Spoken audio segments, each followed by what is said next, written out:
Aku mau mengajak kawan-kawan berimajinasi. Coba bayangin ya, bagaimana dulu nenek moyang kita itu hidup. Awalnya kan hidup berburu tuh berpindah-pindah tempat kan. Mencari makan, mencari tempat tinggal dan terus gitu. Sampai kemudian nenek moyang kita memutuskan untuk hidup menetap, menemukan sebuah lokasi yang mereka suka. Ada yang sukanya di gunung, ada yang sukanya di pantai, ada yang sukanya di daerah bantaran sungai. Ya selera mereka lah gitu. Nah, aku pengen mengajak kawan-kawan berimajinasi kira-kira tanaman apa yang mereka bawa ke perkampungan mereka untuk membantu mereka mengembangkan kehidupannya gitu. Kalau aku membayangkan mereka pasti memilih tanaman yang multifungsi. Tanaman yang satu tanaman kalau bisa manfaatnya banyak. Dia bisa jadi sumber makanan, dia bisa jadi sumber pakaian, dia bisa jadi sumber obat, dia sekaligus bisa jadi sumber penerangan, minyak penerangan, dia bisa jadi tanamannya untuk membantu menghalau hama pertanian. Kalau bisa tanamannya bisa untuk makanan ternak juga, kalau bisa jadi kertas atau bisa jadi tali temali untuk untuk membantu kehidupan sehari-hari. Dan kalian tahu itu adalah tanaman ganja. Itu adalah manfaat yang bisa diberikan tanaman ganja kepada nenek moyang kita waktu itu gitu.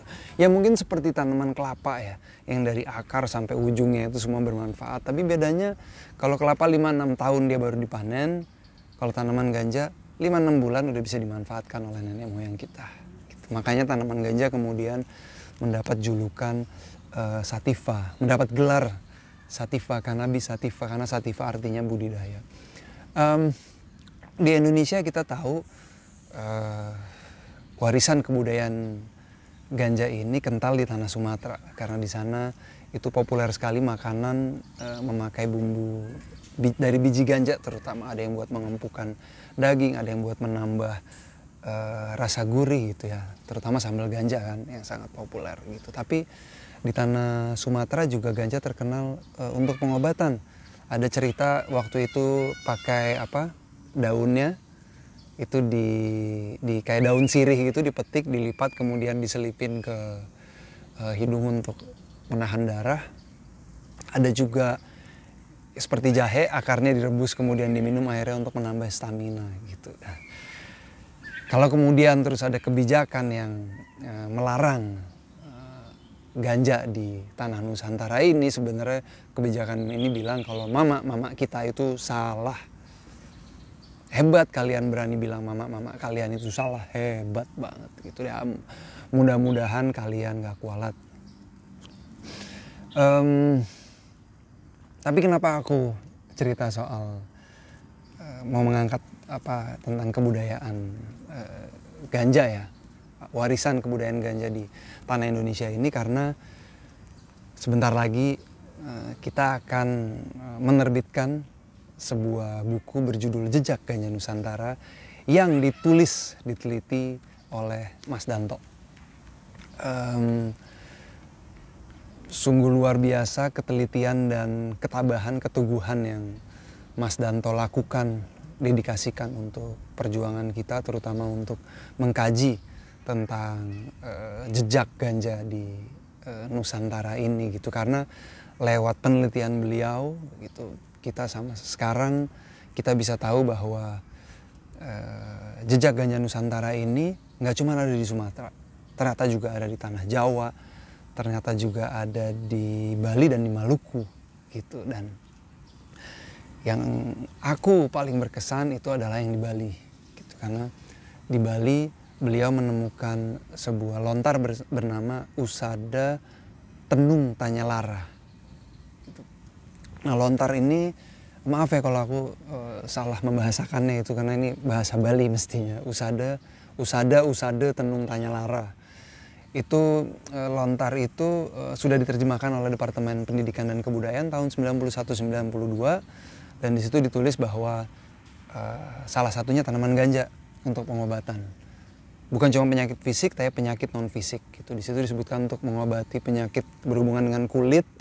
Di situ untuk penyakit sesak nafas, mungkin ini bisa jadi jawaban untuk COVID.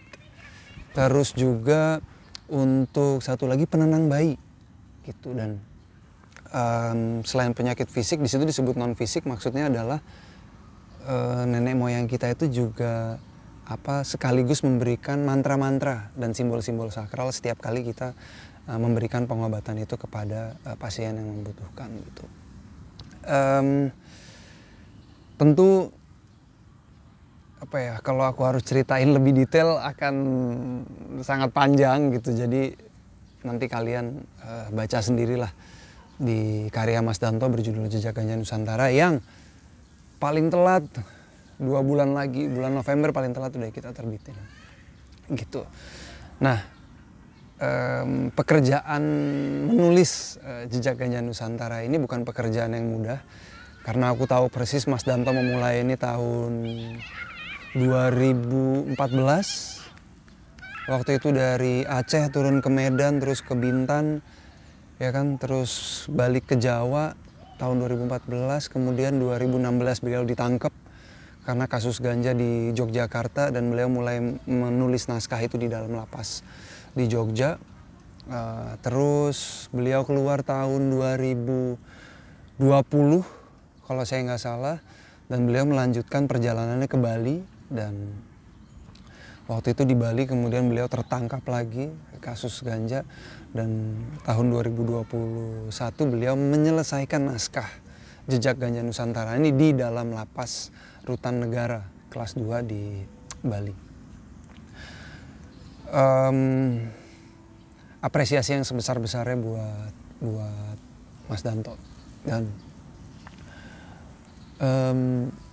kajian penelitian mengenai Jejak Ganja Nusantara ini adalah sebuah penelitian yang sangat penting untuk perjuangan kita.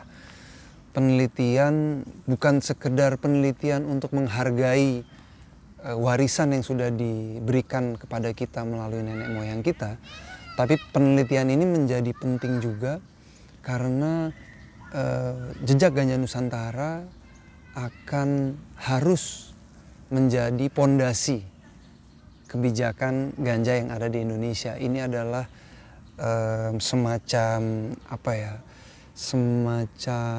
pengetahuan mendasar yang akan kita pakai untuk perjuangan kita merumuskan kebijakan ganja di Indonesia yang sesuai dengan nilai-nilai bangsa kita gitu. Sekali lagi aku berterima kasih kepada Mas Danto yang telah mendarmakan hidupnya untuk ini, dan kajian ini juga akan diadaptasi menjadi merchandise LGN. Ini dia, ya kan, ini Lingkar Ganja Nusantara yang ditulis dalam aksara Bali. Itu yang akan juga launching dalam waktu yang sangat dekat. Oke kawan-kawan, aku pikir segitu dulu ceritaku mengenai budaya ganja di tanah Nusantara ini untuk kali ini. Dan semoga kita bisa melanjutkan cerita ini, dan semoga aku berharap kawan-kawan bisa ikut memberikan sumbangan pengetahuannya, sumbangan bergerak untuk mencari kebudayaan ini di daerah kalian masing-masing. Oke kawan-kawan, salam hormat, salam juang.